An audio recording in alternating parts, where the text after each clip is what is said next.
अग्नि, सूर्य, गौ, ब्राह्मण, गुरु, स्त्री, चंद्रमा, आती हुई वायु, जल और देवालय, इनको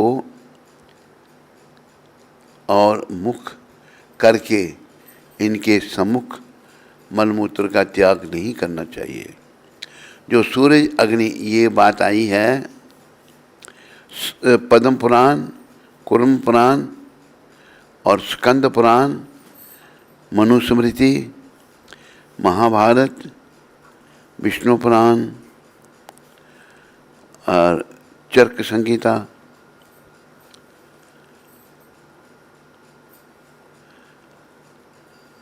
कई ग्रंथों में ये वर्णन आया है।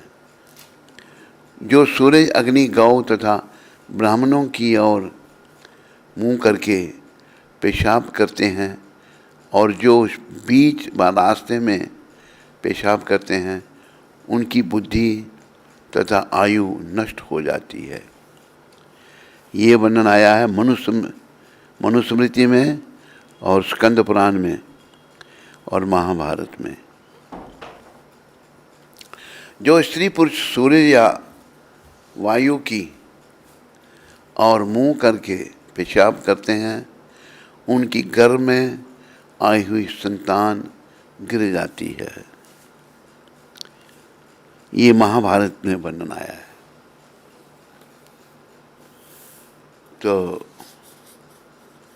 हम सबको ये समझना चाहिए, नियम जो हैं वह मनुष्यों के लिए है, पशुओं के लिए कोई नियम नहीं है।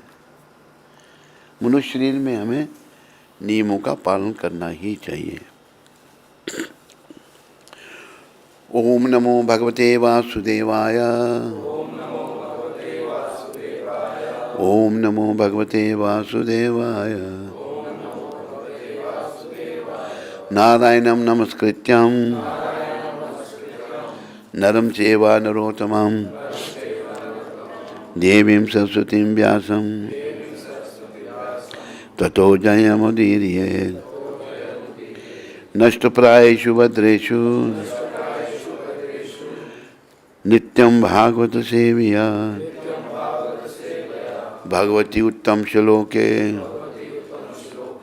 भक्तिर्भक्ति निष्ठ की। हरि बोल। क्या हो रहा है? ये क्यों नहीं लाया अभी तक?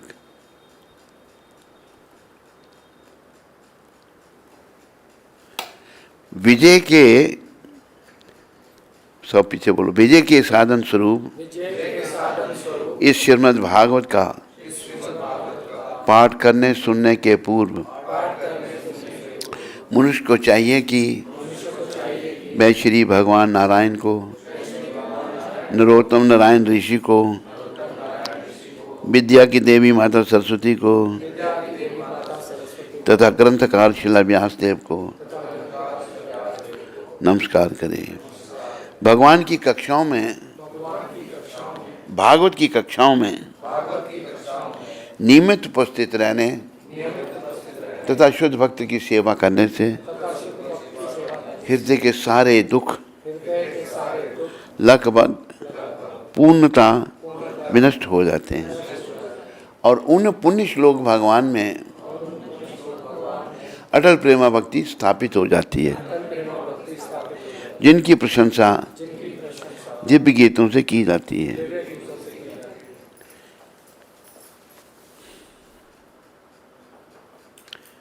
हरे कृष्णा कृष्णा कृष्णा हरे राम राम। हरे कृष्णा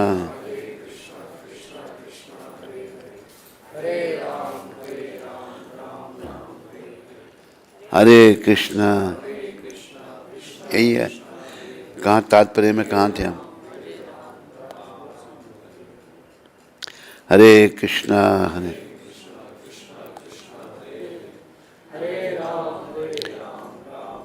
शृण्वता स्वकथा कृष्ण पुण्य श्रवण कीर्तिना हृदयन्तः स्थितो ह्य अवध्रानी विदुनोति सुहृत् सताम।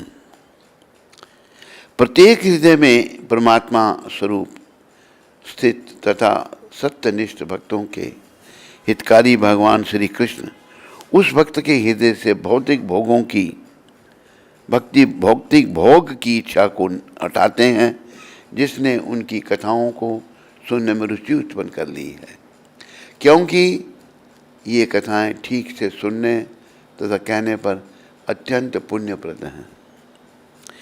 अब यहाँ शब्द आए हैं अनुवाद में, भगवान के बारे में ये कथाएं ठीक से सुनने,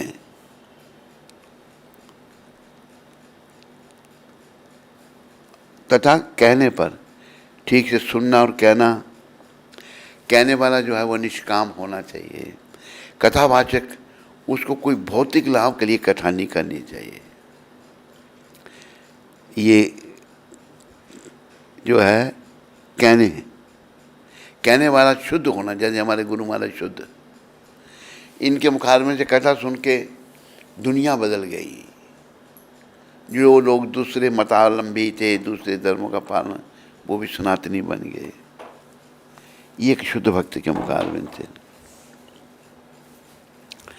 सुनने और कहने, सुनने वालों को कथा जो है, सुनने कहने वाला जो आपको बताया निष्काम से भी होना चाहिए।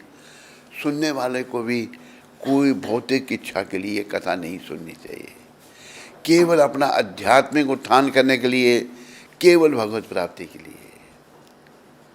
हम भौतिक जगत में आ गए हैं, बहुत सारे दोष हम में आ चुके हैं, लेकिन इन सब कथाओं के सहयोग से, ये जो शिक्षाओं के सहयोग से हमने दोषों को सुधारना है। जितने जब तक भी थोड़ा बहुत हमारा जीवन है, बुराइयों से बचना है, दोषों को सुधारना है और शुद्ध भक्ति के पथ पर आगे बढ़ना है। भगवान श्री कृष्ण की कथाएं उनसे अभिन्न हैं।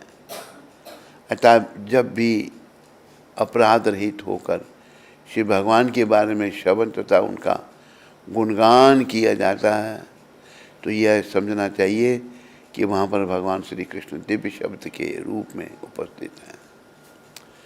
अभी देखो, भगवान श्री कृष्ण की कथाएं उनसे अभिन्न हैं। ये भी एक बड़े विचारने की बात है। कृष्ण के विषय में उनकी कथा, कृष्ण की मूर्ति, जो कुछ भी कृष्ण संबंधी है वो सब कृष्ण का ही स्वरूप है। आध्यात्मिक जगत में आता है ये जहाँ ना भगवान श्री कृष्ण की कथाएं उनसे अभिन्न हैं। कथा भी भगवान का ही स्वरूप है, पर वक्ता शुद्ध होना चाहिए, श्रोता जो है वो भी निष्काम होना चाहिए। जैसे गुरु महाराज निष्काम वक्ता थे, कोई भौतिक इच्छा गुरु महाराज के मन में नहीं थी। एक इच्छा थी कि अपने गुरु की आज्ञा में कैसे पालन करूं। उनके गुरु जी ने उनको कहा था 1922 में, तुम एक पढ़े लिखे नवयुवक हो, कृष्ण भावना का प्रचार अंग्रेजी भाषी संसार में क्यों नहीं करते। तो कहने वाले भी शुद्ध भक्त उनके गुरु महाराज, इन्होंने सुना तो 1922 से लेकर 1965 तक तैयारी करते रहे। बड़े व्यवधान आए, ऊंचा नीचा बहुत देखना पड़ा। आखिर 1965 में ये अमेरिका पधारे, बड़ी कठिनाई से वहाँ से दिव्य कार्य प्रारंभ किया। आज जब गए थे तो भारत से $7 गवर्नमेंट अलाउ करती थी। अपनी पुस्तकें थी, पुस्तकों के बॉक्स थे, वो ले गए साथ में, जहाज़ में रख के, समुद्री जहाज़ में। जब इतने विनम्र भाव से और इतनी भावना से प्रारंभ किया प्रचार, लोगों पर प्रभाव होना शुरू हो गया। $7, 7 समुंदर पार, 70 साल उम्र और 7 ही साल में सारी दुनिया में केंद्र स्थापित हो गए। हम लोग दुनिया में खोए हुए इन बातों को नहीं समझ सकते, पर जो शुद्ध हैं, अभी जैसे यहाँ वृंदावन में एक बड़े महान वक्ता थे, नाम उनका मेरे ध्यान से निकल रहा है। तो वो प्रभुपाद जी के बारे में जब बोलते थे वो कहते थे ये कोई आदमी काम कर सकता है, ये कोई अवतारी ही काम। उसको साइलेंट कर दिया करो जरा मोबाइल को, अब हमेशा ऑन रखते हो। एक अवतारी पुरुष ही ऐसे कार्य कर सकता है, साधारण व्यक्ति नहीं कर सकता। प्रभुपाद के बारे में उन्होंने कहा, क्योंकि वो खुद महान थे और वह एक दूसरी महान आत्मा को समझ सकते थे। वह उनके बारे में बड़ा ही महान बोलते थे। तो एक अवतारी पुरुष ही ऐसे कार्य कर सकता है। कथाएं उनसे अभिन्न हैं, अतः जब भी अपराध रहित होकर श्री भगवान के बारे में श्रवण तथा उनका गुणगान किया जाता है, अपराधों से मुक्त होना चाहिए। अपराधा शून्य होए लहो कृष्ण नाम, कृष्ण माता कृष्ण पिता कृष्ण धन प्राण। अपराधों से मुक्त होकर के कृष्ण का नाम जपना है। कई लोग कहते हैं मैं जप तो कर रहा हूं पर कोई लाभ नहीं हो रहा है, अपराध हो रहे हैं। पर प्रभुपाद जी ने एक बात कही है, शुरुआत में अपराध होंगे पर नाम जपते रहो हर हालत में। जपते जपते जपते जपते जब थोड़ी बहुत क्षति होना शुरू होगी तो अपराध भी घटना शुरू हो जाएंगे खुद ही। नाम को हर परिस्थिति में जपते ही रहना चाहिए। श्री भगवान के बारे में श्रवण तथा उनका गुणगान किया जाता है तो यह समझना चाहिए कि वहाँ पर भगवान श्री कृष्ण दिव्य शब्द के रूप में उपस्थित हैं। जब श्रवण करने वाला और वक्ता दोनों शुद्ध हैं तो वहाँ पर भगवान की उपस्थिति मानी गई है और होती है, जो साक्षात श्री भगवान के समान ही शक्तिमान है।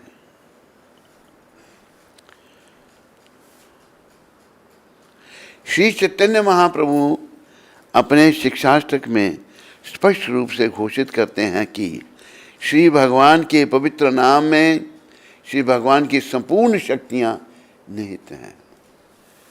ये भी बड़े विचारने के बाद देखो, नाम हम जपते हैं ना, हम अपराध युक्त नाम जपते हैं, अपराध कर रहे हैं। जैसे मैंने कहा पहले ऐसी स्टेज होगी, जपते रहना है। भगवान के शिक्षाष्टक में भगवान ने स्पष्ट रूप में घोषित किया है कि भगवान के पवित्र नाम में भगवान ने सारी शक्तियां भर दी हैं। नाम नामकारी बहुधा निज सर्वशक्तिस तत्रा पिता नियामिता स्मरण ना काला एतादृशी तवा कृपा भगवन मवापी दुर्देव ममिदर्शम यह जानी नानुरागा। O Almighty Lord, your holy name alone can render all benediction to living beings. Thus you have hundreds and millions of names like Krishna and Govinda. In these transcendental names, you have invested all your transcendental energies. There are not even hard and fast rules for chanting these holy names. O Almighty Lord, out of kindness, you enable us to easily approach you by your holy names, but I am so unfortunate that I have no direction for them. हम जो संसार में खोए हुए लोग हैं, पापों के मारे हुए हैं, कर्मों के मारे हुए हैं, हम नहीं समझ सकते इन बातों को, लेकिन प्रयास करना है, लगे रहना है। कर्म का बंधन भी धीरे धीरे कटेगा, बुराइयों से भी धीरे धीरे बचेंगे, चुटकी बजाने से कुछ नहीं होगा। ये एक बात हो, जितने भी हम लोग हैं दुनिया में या भारत में या यहाँ बैठे हुए, हम सब कर्मों के मारे हैं। कोई ये मत सोचे कि मैं बड़ा महान हूँ, यहाँ आया हूँ, नहीं। महान आत्माएं भगवान भेजते हैं हम दुरात्मा को यहाँ से ले जाने के लिए। जैसे सदगुरुदेव प्रभुपाद, जैसे उनके गुरुदेव वो आते हैं, उनके मुखार में से भगवान का नाम जब उच्चारण होता है तो सुनने वालों के हृदय पर प्रभाव पड़ता है और वो भक्ति पथ में, आध्यात्मिक पथ में आगे बढ़ते हैं। तो इसलिए बहुत सारे आचार्यों ने हमें शिक्षा दी।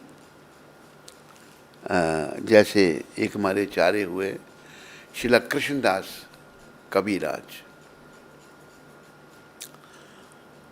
उन्होंने चैतन्य चरितामृत लिखा।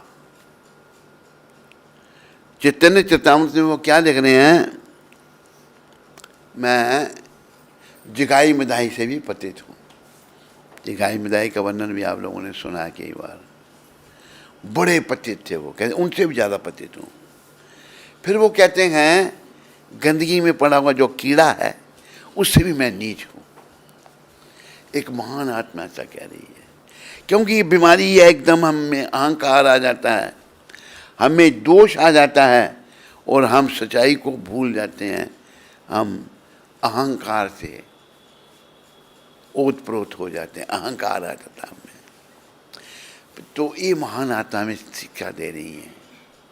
इसलिए कहा ना कि महाजन ये न कथा सुपंथा, जो महापुरुष हैं उनके चरण चिन्हों पर हमें चलना चाहिए। अपना रास्ता नहीं बनाना है, जो महापुरुषों ने कहा है उस पर चलना है।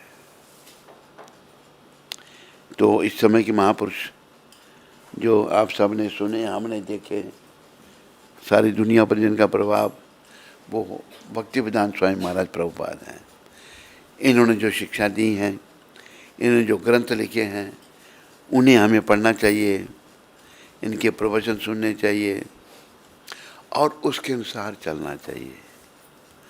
उसके अनुसार चलने से ही हमारे जीवन में परिवर्तन आ सकता है, हम आध्यात्मिक पथ में आगे बढ़ सकते हैं। नहीं तो हम लोग पीछे रह जाएंगे। हमने आगे बढ़ना है। एक बात ये याद रखो, बड़ी परीक्षा के बारे में हम कई बार कहते हैं, आज फिर उसको मैं दोहरा रहा हूँ। बड़ी परीक्षा जो है इस संसार से जाने की है। उस परीक्षा में मुझे भी, आपको भी, सबको बैठना है। भगवान ने भी गीता के 13वें अध्याय के 9वें श्लोक में कहा, जन्म मृत्यु जरा व्याधि दुख दोषानुदर्शनम। जन्म मृत्यु वृद्धावस्था दुख दोषों के दर्शन करो। सभी को ये करना चाहिए। जन्म दुखदाई, मृत्यु दुखदाई, वृद्धावस्था दुखदाई। जन्म तो बड़े दुखदाई हो गया, अब बहुत दुखदाई समय मृत्यु का आने वाला है। उसमें दुख क्यों बताया? ऐसा बताया, एक महात्मा कथा कर रहे थे, कथावाचक थे। बिच्छू के काटने से बड़ा कष्ट होता है, और बिच्छू भी कई प्रकार के होते हैं, बड़े बड़े बिच्छू भी होते हैं। बड़े बिच्छू आपने उनके बारे में सुना नहीं होगा। एक घटना घटी, एक महात्मा जंगल में बैठे हुए थे, उनकी ओर एक पागल हाथी आने लगा। उन्होंने सोचा ये मेरे को मार देगा। उठे, पास में गुफा थी, उसके अंदर चले गए। जब महात्मा गुफा के अंदर चले गए, हाथी ने प्रयास किया, गुफा के अंदर वो जा नहीं सकता था, वो बाहर बैठ गया ऐसा हाथी। थोड़ी देर बाद अपनी गुफा घुमाए, वो अंदर आया या नहीं है, गुफा नहीं, अपनी सोंड को घुमाए, देखिए अंदर है या नहीं है। महात्मा बैठे रहे, पता 1-2 दिन बैठे रहे, उन्होंने बताया ये। फिर क्या हुआ, जंगल की बात है, कहते मैं वहाँ बैठा था तो क्या मैंने देखा, भेड़ होती है ना, जितनी भेड़ जितना एक बिच्छू आ रहा है, वो मेरी तरफ आ रहा है। वो कहते मैंने सोचा है हाथी से तो मैं बचाऊं, अभी एक खा जाएगा मेरे को, मर जाऊंगा।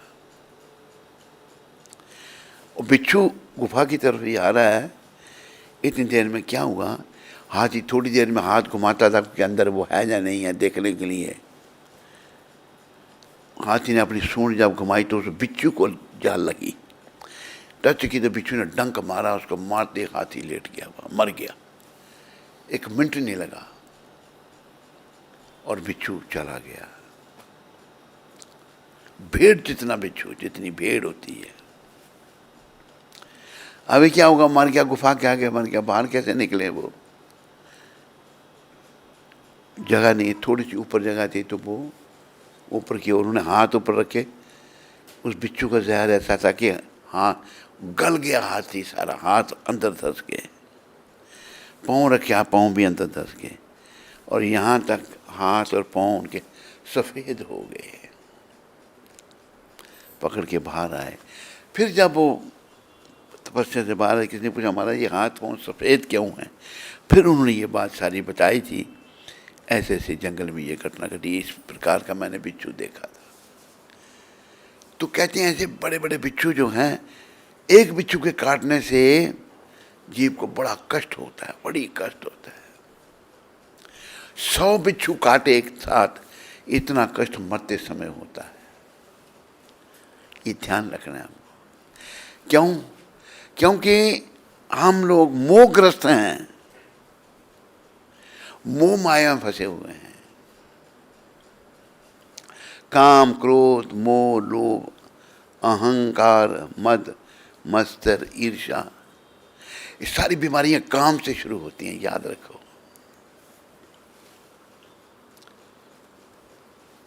काम से सर, जब प्रभुपाद किसी को दीक्षा देते थे विदेश में, पहला अवैध स्त्री संग, पहली बात ये कहते थे, कोई मांसाहार नहीं, और जुआ नहीं खेलना, मनगढ़ंत बातें नहीं करनी, गीता भाग नहीं मानना। पहली बात प्रभुपाद, मैं लेक्चरों में सुन रहा था अभी, क्योंकि इसी काम से क्रोध उत्पन्न होता है, क्रोध से मोह, मोह निरंतर संसार में बना रहता है। फिर मोह की अवस्था में ये कई प्रकार के उल्टे सीधे काम करता है, बुद्धिहीन होने के कारण फिर पाप ही पाप करता है और समय उसका नष्ट हो जाता है। तो वो जो उच्च कोटि की अवस्था प्राप्त करने के लिए हमें नाम का सहारा लेना है।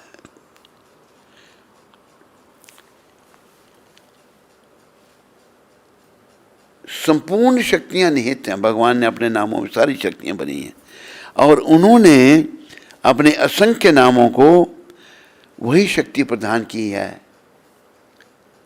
भगवान सर्वशक्तिमान है और भगवान का नाम भी शक्तिमान है, कोई अंतर नहीं है। एक प्रसंग मुझे याद आया नाम की शक्ति का। एक बार क्या हुआ, रामनवमी भगवान की मनाई जा रही थी। रामनवमी को राम भगवान प्रकट हुए हैं ये अयोध्या में, तब राम पृथ्वी पर ही थे।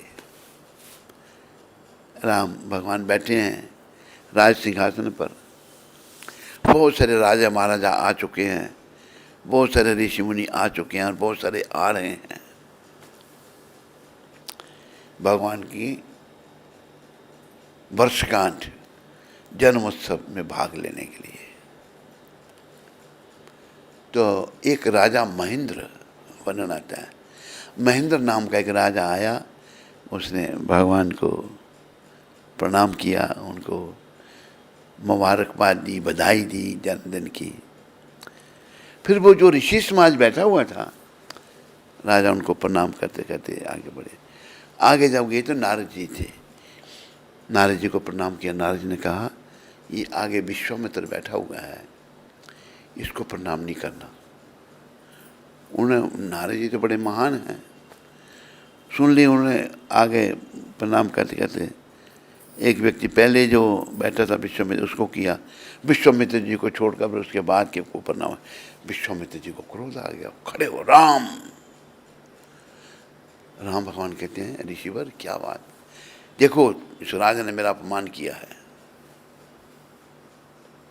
मुझे प्रणाम नहीं किया। बैठ जाए तो अपराधी है ना, उनका बैठे तो सबको कर रहे हैं, उनको भी करना। लेकिन नारद जी ने कहा था इसके पीछे बड़ी महिमा है, वो आपको सुनाने का प्रयास करता हूँ मैं। तो भगवान कहते हैं आज मेरे ये अतिथि हैं, कल मैं इनको दंड दूंगा। कल विश्वामित्र जी शांत नहीं हो रहे, बड़ा क्रोध। अच्छा, मैं हनुमान जी की ये सुगंध उठा करके आपको वचन देता हूँ कि कल मैं इसे प्राण दंड दूंगा। अरे विश्वामित्र शांत होकर बैठ गए। राजा महेंद्र परेशान हो गए, भाई कल मैं मारा जाऊंगा, क्या हो गया ये। बैठ के बाद में कहा नारद जी से, महाराज ये क्या करवा दिया आपने। शुद्ध भक्त जो भी करवाते हैं ना, उसके पीछे कोई रहस्य होता है। नारद जी कहते हैं तो उस जगह जाओ, वहाँ पर हनुमान जी राम नाम का कीर्तन कर रहे हैं। उनके चरणों में ट्रेनिंग दे दी उनको।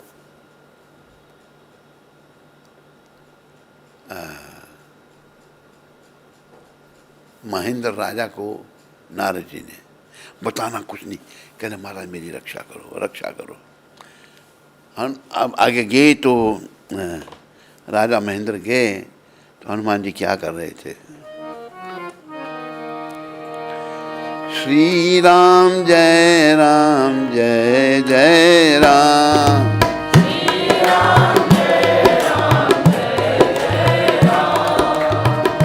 रघुपति राघवी राजा राम,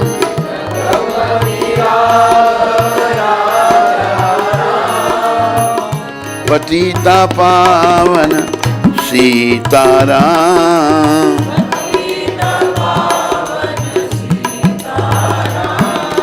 सीताराम जय सीताराम,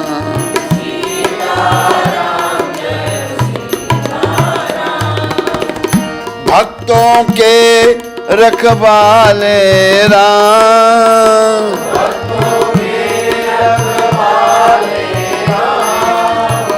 श्री राम जय जय राम,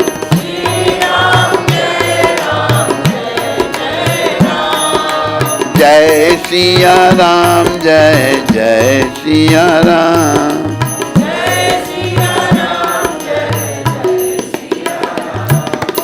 नारद जी के कहने पर राजा महेंद्र पहुंच के हनुमान जी के पास, दंडवत महाराज बचाओ, मेरी रक्षा करो। क्या होगा बताओ महाराज, मेरी रक्षा करो, रक्षा करो। अब बात तो बताओ कि हमारे रक्षा करो। अच्छा, मैं तुम्हें राम जी की सुगंध उठा के ये वचन देता हूँ, मैं तुम्हारी रक्षा करूँगा, बताओ क्या बात है। कहते महाराज राम जी ने आपकी सुगंध उठाकर मुझे मारने का वचन किया, पहले क्यों नहीं बताया तूने। अच्छा बैठ जाओ जरा, अब आज ही राम जी ने आज ही मारना था। राम ढूंढते ढूंढते आगे धनुष्मान लेके वचन पूरा करना है। रघुकुल रीत सदा चली आई, प्राण जाए पर वचन न जाई।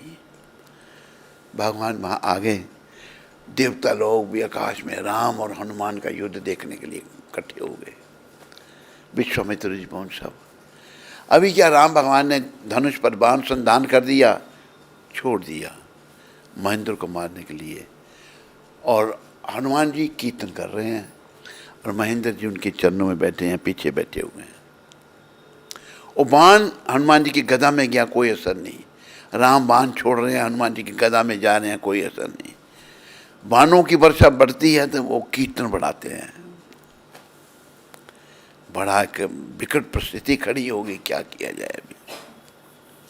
तब नारद जी ने कहा विश्वामित्र को नहीं, महेंद्र को, राजा महेंद्र को भी छट जाओ, विश्वामित्र से क्षमा मांगो कि मेरे से भूल हुई। मरता क्या नहीं करता, झट आए कहते महाराज कल मैंने आपको प्रणाम नहीं किया, मुझे क्षमा कर दो। विश्वामित्र जी ने जाओ क्षमा किया और राम जी को बोला भाई अभी आप छोड़ दो उसको, इसने अपनी गलती की क्षमा मांग ली। अभी इस प्रसंग से क्या सिद्ध होता है, सबसे बड़े हैं भगवान, भगवान से बड़ा है का नाम, और नाम से बड़ा है नाम जपने वाला। हनुमान जी नाम जप रहे हैं, राम जी के बाणों का भी असर नहीं हो रहा। ये एक पुरानी कथा है, एक आचार्य की पुस्तक हमको मिली थी, उसमें से ये कथा मिली थी। तो नाम, वो कहा ना कि राम न सकें नाम गुण गाई, भगवान को भी अपने नाम की शक्ति का पता नहीं है। तो इसलिए हमें कलयुग के लोगों को नाम का सहारा लेना है, नाम जपना है। पहले अपराध युक्ति होगा, धीरे धीरे सफाई क्लियरिंग होती जाएगी। नाम इतना जपना है कि जितना हम कहते हैं, इतना जप कर कि हद कर दे। देख लो फिर कितना करना जप, कि इतना जप कर कि हद कर दे, कि यमराज भी अपना खाता रद्द कर दे। ये याद रखो, हम सब के कर्मों का खाता यमराज के पास है। और चित्रगुप्त सारा हिसाब रखते हैं। जब वो भगवान का भजन करेंगे, देखो, राम नाम के प्रताप से अजामिल तर गया। अजामिल पापी था, गलती से नाम लिया उसने। गणिका भी तर गई, सुदामा भी तर गया। नाम के प्रताप से अजामिल का उद्धार हुआ। गणिका वैश्य थी, उसका भी उद्धार हुआ नाम जपना से। सुदामा जी भक्त थे, वो भी धाम में गए। कोई कहे उनका उद्धार हुआ होगा, मैंने तो नहीं देखा। तो कहा है कि करके कोई देख लो बड़ी नहीं बात है, कृष्ण नाम लेने से तेरा बेड़ा पार है, राम नाम लेने से तेरा बेड़ा पार है, यही करामात है जी, यही करामात है। हरे कृष्ण कृष्ण कृष्ण हरे हरे, हरे राम राम राम हरे हरे।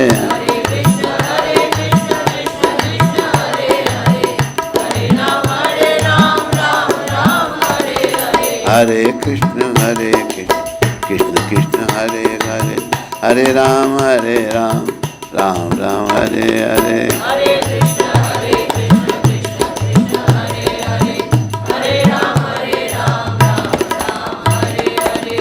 गोविंद जय जय गोपाल जय जय, गोविंद जय जय गोपाल जय जय, राधा रमन हरि गोविंद जय जय,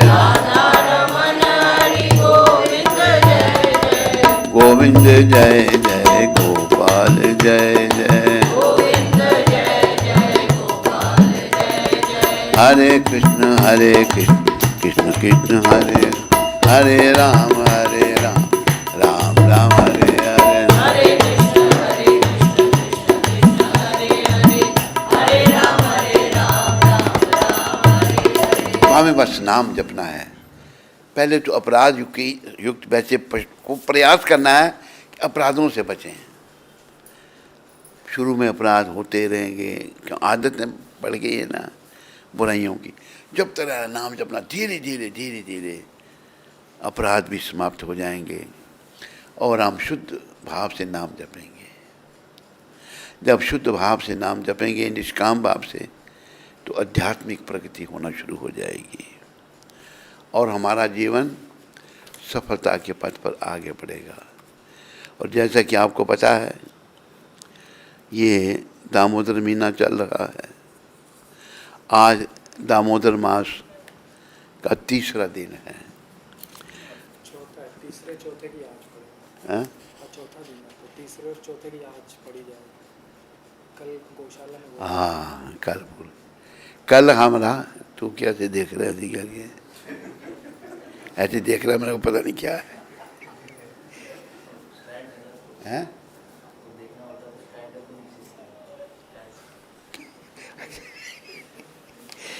तो हाँ ठीक, कल उधर कथा थी ना, इसलिए कल की, आज चौथे दिन की कथा है, तो तीसरे दिन की पढ़ लेते हैं, छोटी ही है। हरे कृष्णा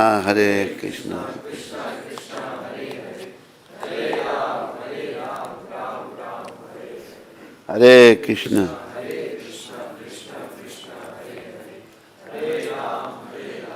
सागर पुत्र शंखासुर द्वारा वेद मंत्रों का हरण।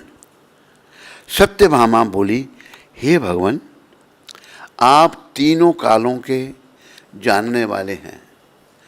आप काल स्वरूप हैं और सब काल समय के समान है।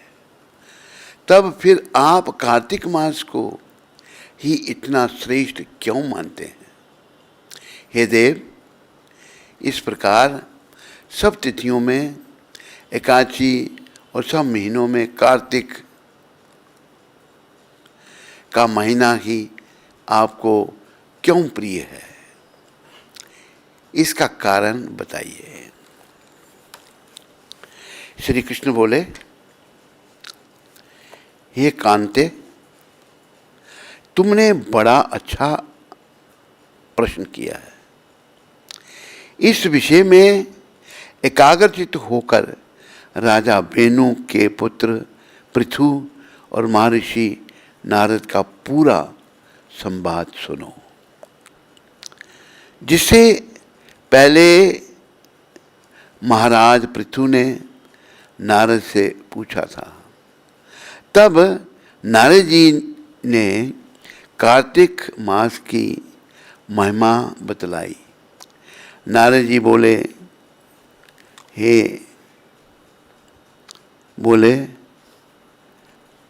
पहले समय में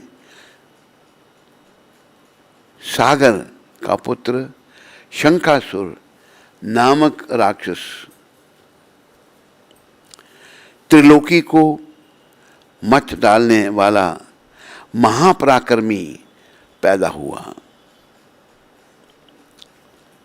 उसने अपने पराक्रम से संपूर्ण देवताओं को जीतकर स्वर्ग से निकाल दिया था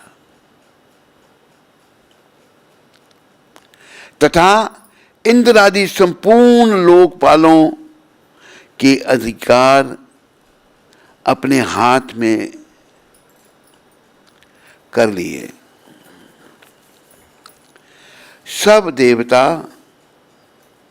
शंखासुर के भय के मारे अपने अपने स्त्री पुत्र आदि को साथ लेकर बहुत वर्ष पर्यंत सुमेरु पर्वत की गुफाओं में रहे। तब शंखासुर ने अपने किया शंखासुर ने विचार किया कि मैंने देवताओं को जीत तो लिया है, परंतु वे सब भी बहुत बलवान मालूम होते हैं। हाँ, अब मैंने जान लिया कि सब वेद मंत्रों से युक्त हैं, इसी से वे बलवान हैं। अतः उनके वेद मंत्र, हरि बोल, तू पढ़ रहा है पेज इधर से, मुझे पढ़ने में दिक्कत हो रही है। ये पेज, हरि बोल। हरे कृष्णा हरे राम हरे, जोर जोर से। अब मैंने जान लिया कि वे सब वेद मंत्रों से युक्त हैं, इसी से वे बलवान हैं।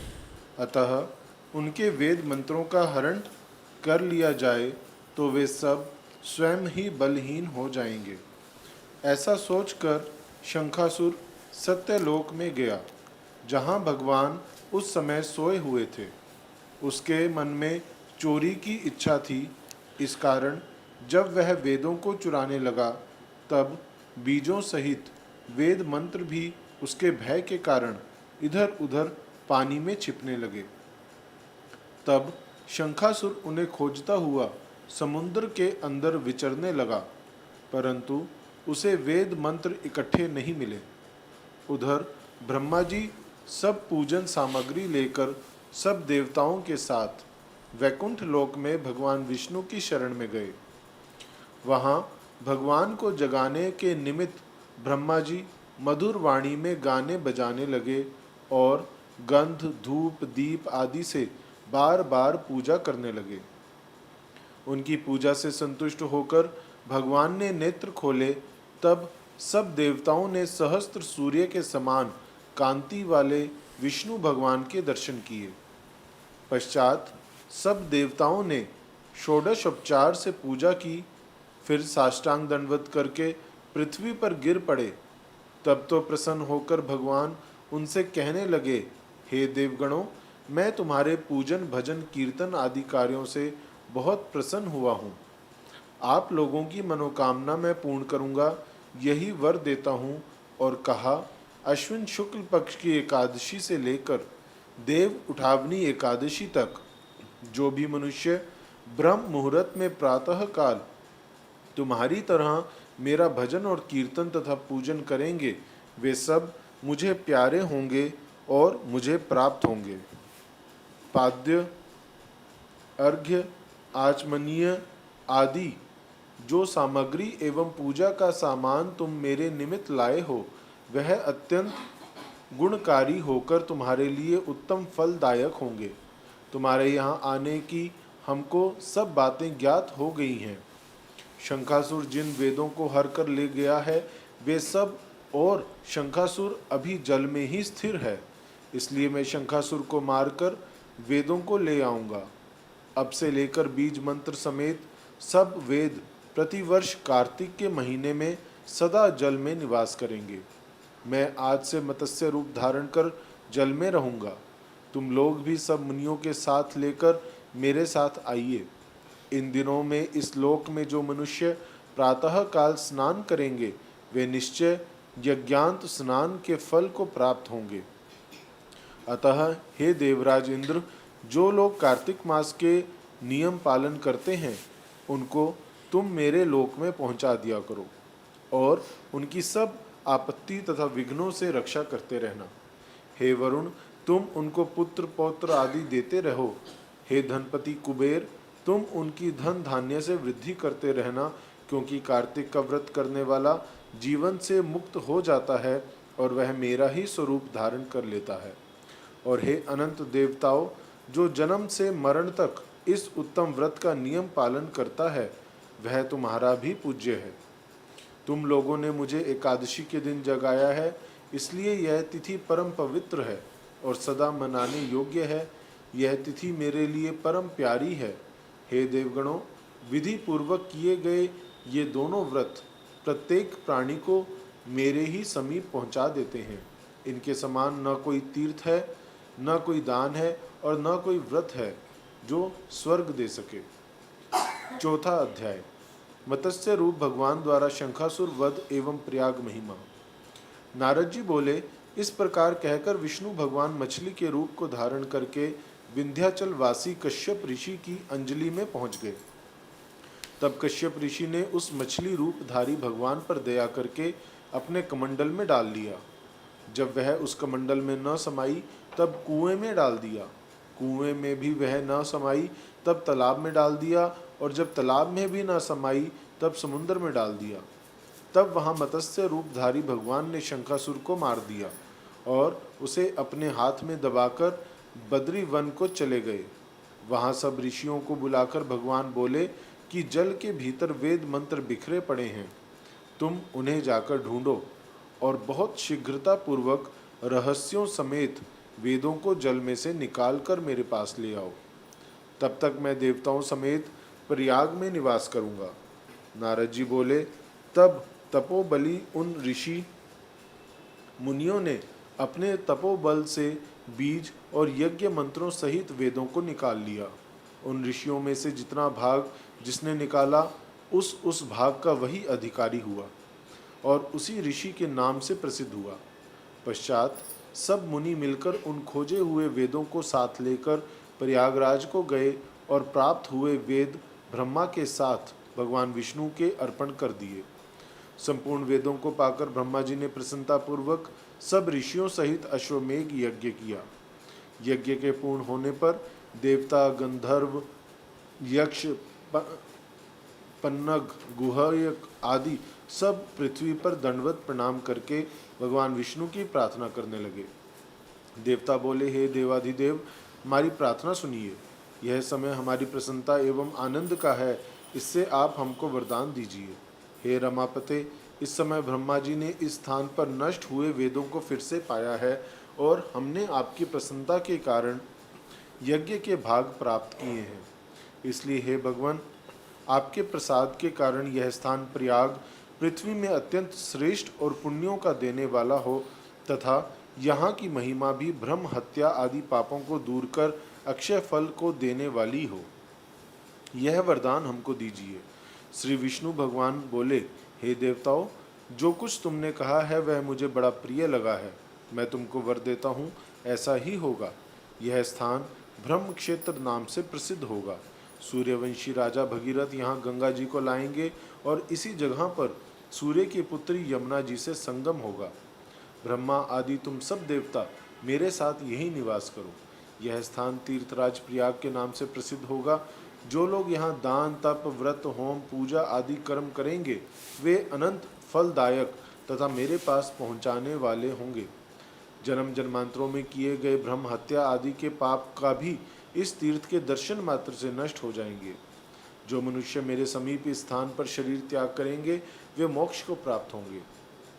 जो लोग अपने पितृश्वरों का यहाँ श्राद्ध करेंगे उनके पितृगण मेरे स्वरूप को धारण करेंगे। यह काल भी मनुष्यों को पुण्य फल देने वाला होगा। मकर की संक्रांति में माघ मास में प्रयाग स्नान करने से तथा उनके दर्शन मात्र से ही संपूर्ण पाप नष्ट ऐसे हो जाते हैं जैसे सूर्य से अंधेरे का नाश हो जाता है। मकर के सूर्य में प्रातः काल स्नान करने वाले सालोक्य, सामीप्य और सारूप्य इन 3 प्रकार की मुक्ति क्रम को प्राप्त करेंगे। हे मुनीश्वरों, मैं सर्वव्यापी होता हुआ भी बद्री वन में सदैव निवास करता हूँ। जो फल अन्य जगह 100 वर्ष तप करने से मिलता है वह तुमको यहाँ एक दिन में ही प्राप्त होएगा। उस स्थान के दर्शन करने वाले मनुष्य जीवन मुक्त हो जाते हैं, उन्हें कभी कोई भी पाप नहीं लगता। सूत जी बोले, हे राजा पृथु, भगवान विष्णु ऐसा कहकर ब्रह्मा जी सहित वहीं अंतर्ध्यान हो गए और इंद्रादिक देवता भी अपने अंशों में अंतर्ध्यान हो गए। जो मनुष्य शुद्ध चित्त से इस पवित्र कथा को सुनते या सुनाते हैं उनको प्रयागराज और बद्री वन में जाने का फल मिलता है। बोलो कार्तिक मास की। दोनों दिन की पढ़ ली। कल कितना, चौथा दिन? कल पांचवें दिन का फोल्ड कर दो। तो भगवान की आरती करें आज हम।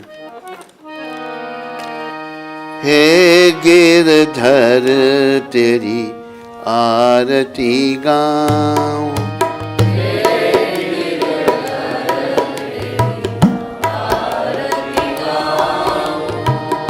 हे गिरधर तेरी आरती गाऊं, हे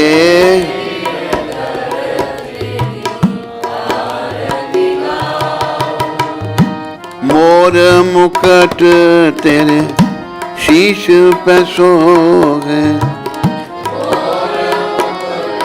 तेरे शीश प्यारी बंसी मेरो मन मोहे,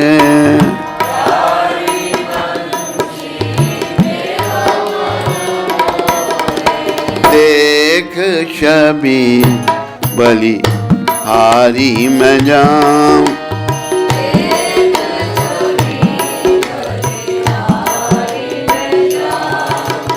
हे गिरधर तेरी आरती गाऊं,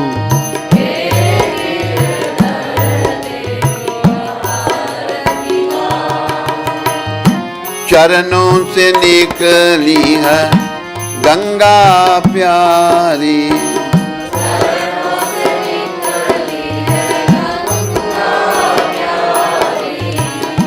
जिसने तारी दुनिया सारी,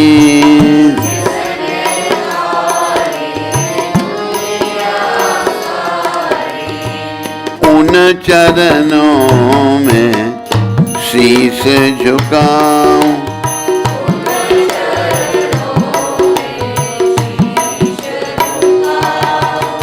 हे गिरधर तेरी आरती गाऊं।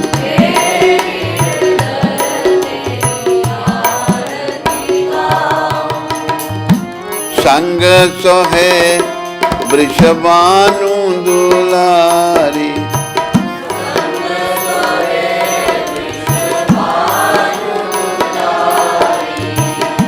ललिता विशाखा सखियां प्यारी।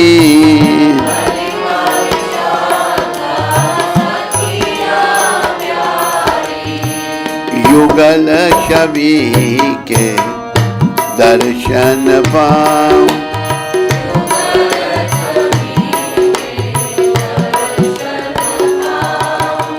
हे गिरधर तेरी आरती गाऊं।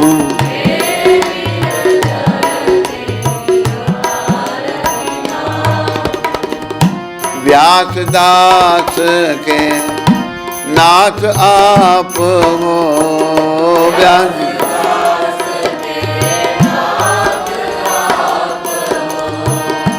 सुख दुख प्यारे साथ आप हो।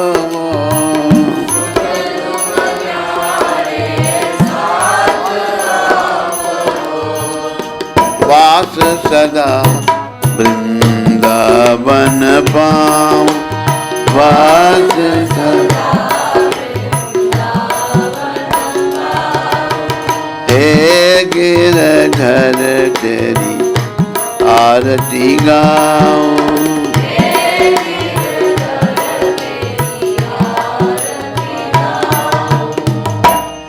बोलो राधा गिरधर भगवान की।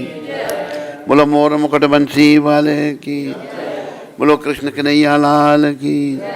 बोलो जुगल जोड़ी सरकार की। बोलो बांके बिहारी लाल की।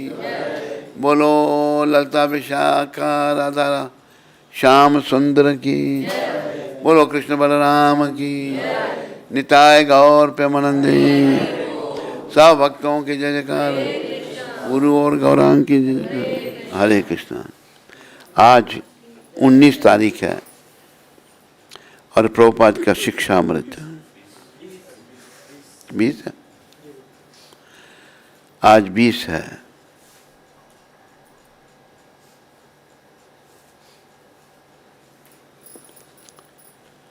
हमें केवल ये भगवान की प्रभुपाद जी की शिक्षा 20 तारीख को ये अत्रि ऋषि एक हमारे गुरु भाई उनको पत्र में लिखा था प्रभुपाद जी ने। हमें केवल भगवान को प्रसन्न करने की इच्छा करनी है और अपने लिए कोई इच्छा नहीं करनी। तब हम उनकी इच्छा के यंत्र बन जाएंगे।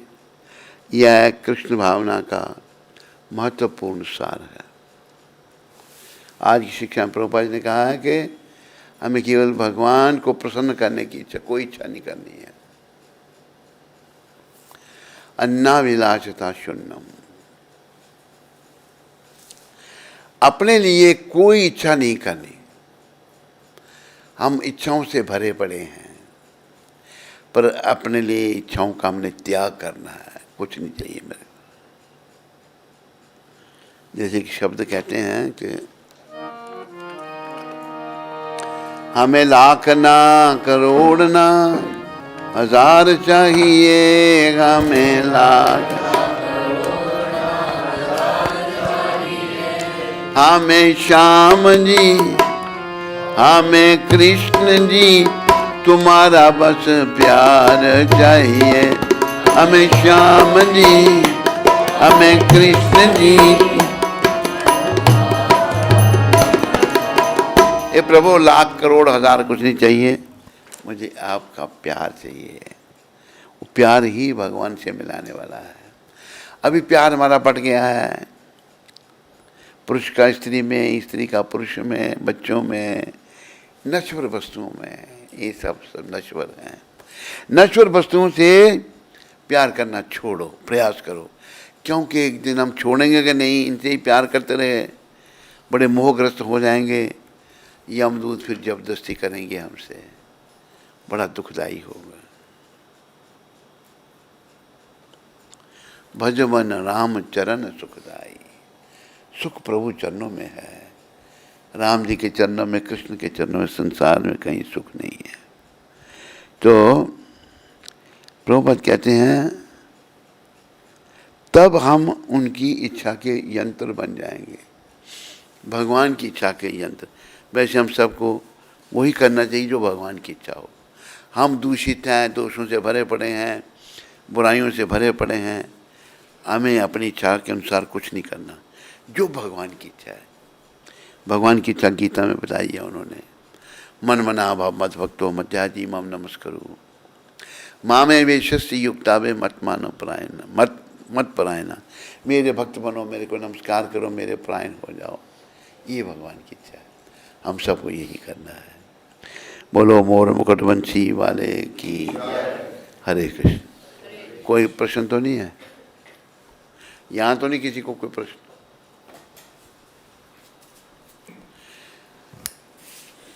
सब बोलो हरे कृष्णा